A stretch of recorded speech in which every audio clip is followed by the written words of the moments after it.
வணக்கம் நண்பர்களே. இன்று தனுஷ்கோடிக்கு போனால் நம்மை சுற்றி எங்கு பார்த்தாலும் கடல். காற்று வேகமாக வீசிக்கொண்டிருக்கும். மணல், இடிபாடுகள், பழைய கட்டிடங்களின் சுவடுகள். அவ்வளவுதான். ஆனால் ஒரு விஷயம் தெரிந்தால் நீங்கள் ஆச்சரியப்படுவீர்கள். இன்று வெறிச்சோடி கிடக்கும் இந்த இடத்தில் ஒரு காலத்தில் ஒரு முழு நகரமே இருந்தது.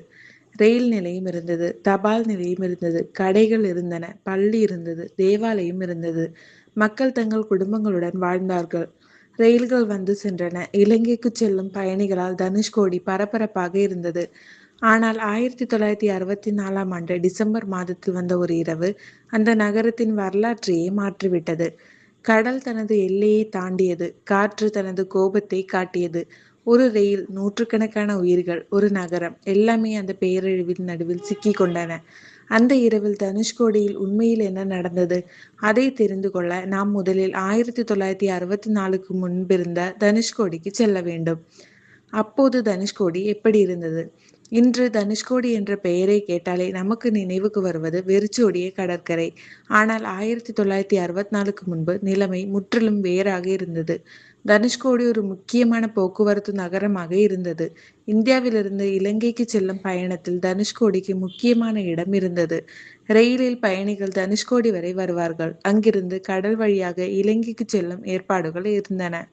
அதனால் இந்த பகுதியில் எப்போதும் மக்கள் நடமாட்டம் இருந்தது.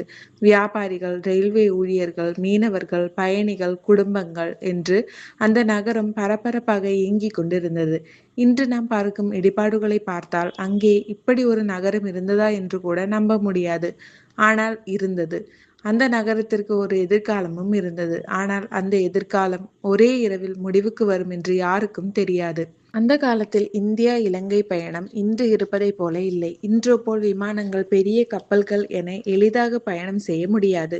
ரயில் மற்றும் கப்பல் இணைந்த பயண முறை முக்கியமாக இருந்தது. பயணிகள் ரயிலில் தனுஷ்கோடி வரை வருவார்கள். பின்னர் கடல் வழியாக இலங்கைக்கு செல்வார்கள். இதனால் தனுஷ்கோடி ஒரு முக்கியமான டிரான்சிட் பாயிண்டாக இருந்தது. ஒரு சிறிய கடற்கரை பகுதி மட்டுமல்ல, இந்தியா மற்றும் இலங்கை இடையிலான ஒரு முக்கியமான இணைப்பாக தனுஷ்கோடி இருந்தது. அங்கே ரயில் நிலையம் இருந்தது. அந்த ரயில் நிலையத்தில் மக்கள் இறங்குவார்கள், கடற்கரையை நோக்கி செல்வார்கள், கப்பலில் ஏறுவதற்காக காத்திருப்பார்கள். அந்த இடத்தில் குழந்தைகளின் சத்தமும் இருந்திருக்கும், வியாபாரிகளின் சத்தமும் இருந்திருக்கும், ரயில் இன்ஜின்களின் சத்தமும் இருந்திருக்கும், கடலின் சத்தமும் இருந்திருக்கும். அதே இடம் சில ஆண்டுகளுக்கு பிறகு முழுமையான அமைதியாக மாறும் என்று யாரும் நினைத்திருக்க முடியாது. 1964ஆம் ஆண்டு டிசம்பர் வங்காள விரிகுடாவில் ஒரு வலுவான புயல் உருவாக தொடங்கியது. அது சாதாரணமான மழை புயல் அல்ல. புயல் தீவிரமடைந்தது. காற்றின் வேகம் அதிகரித்தது. கடல் கொந்தளிக்க தொடங்கியது. புயல் தெற்கை நோக்கி நகர்ந்து கொண்டிருந்தது. அதன் பாதையில் இருந்த பகுதிகளில் மக்கள் அச்சப்பட தொடங்கினர். ஆனால் அந்த காலத்தில் இன்று போல் வானிலை முன்னறிவிப்பு தொழில்நுட்பம் இல்லை. மொபைல் போன் இல்லை. 24 மணி நேர வெதர் அலர்ட் இல்லை.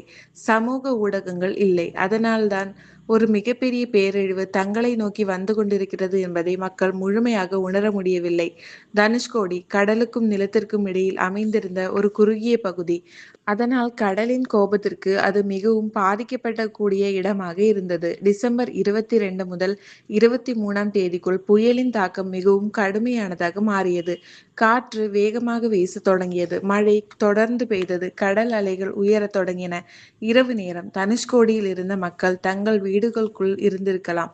சிலர் புயலை பார்த்து கொண்டிருந்திருக்கலாம். சிலர் குழந்தைகளை அருகில் வைத்துக் கொண்டிருந்திருக்கலாம். சிலர் இது கடந்து போய்விடும் என்று நினைத்திருக்கலாம். ஆனால் கடல் வேறு ஒரு முடிவை எடுத்திருந்தது. அலைகள் நகரத்தை நோக்கி வந்தன. கடல் நீர் நிலப்பகுதிகளுக்குள் புகத் தொடங்கியது.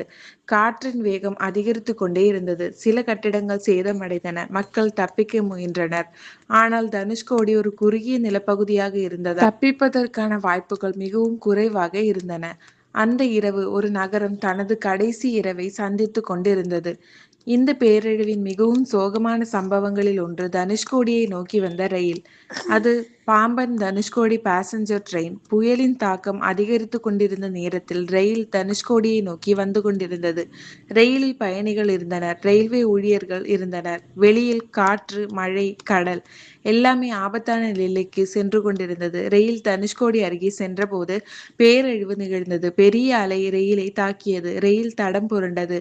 அதில் இருந்த பலர் உயிரிழந்தனர். அந்த இரவு ஒரு ரயில் மட்டுமல்ல, ஒரு நகரத்தின் நம்பிக்கையும் தடம் புரண்டது. புயலின் தாக்கம் அதிகரித்து கொண்டே சென்றது. கடல் நீர் நகரத்துக்குள் புகுந்தது. வீடுகள் சேதமடைந்தன, கட்டிடங்கள் இடிந்தன, ரயில்வே அமைப்புகள் அழிந்தன, தொடர்பு வசதிகள் துண்டிக்கப்பட்டன. மக்கள் எங்கே இருக்கிறார்கள், யார் உயிருடன் இருக்கிறார்கள், யார் காணவில்லை என்பதை உடனடியாக தெரிந்து கொள்ள முடியாத நிலை ஏற்பட்டது.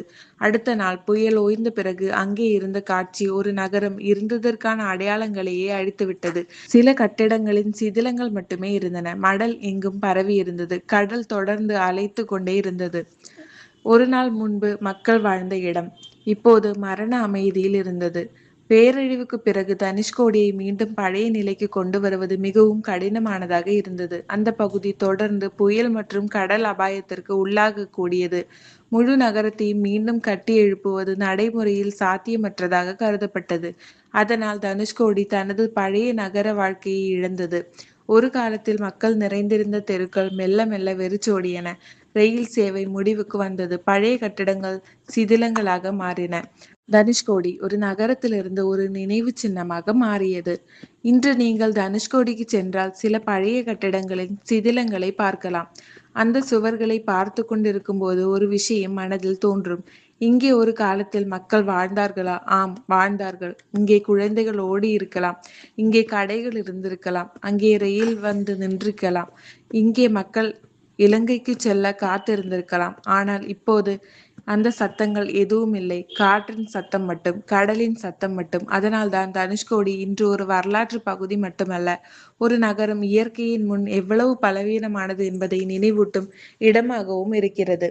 தனுஷ்கோடியை பற்றி பல கதைகள் சமூக ஊடகங்களில் சுற்றுகின்றன. இரவில் விசித்திரமான சத்தங்கள் கேட்கும், அங்கு பேய்கள் நடமாடுகின்றன என்று பல கதைகள் சொல்லப்படுகின்றன.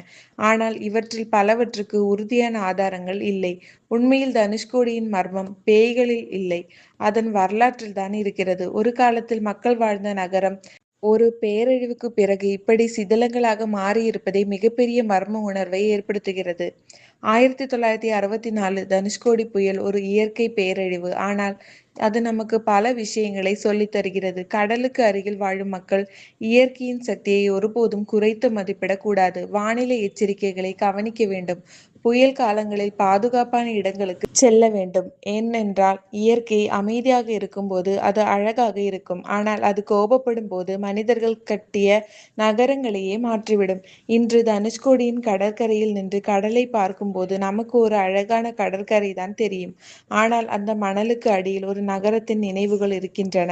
அந்த கடலின் அலைகளுக்குள் ஒரு காலத்தின் கதைகள் இருக்கின்றன. அந்த இடிபாடுகளுக்குள் ஒரு தலைமுறையின் வாழ்க்கை இருக்கிறது.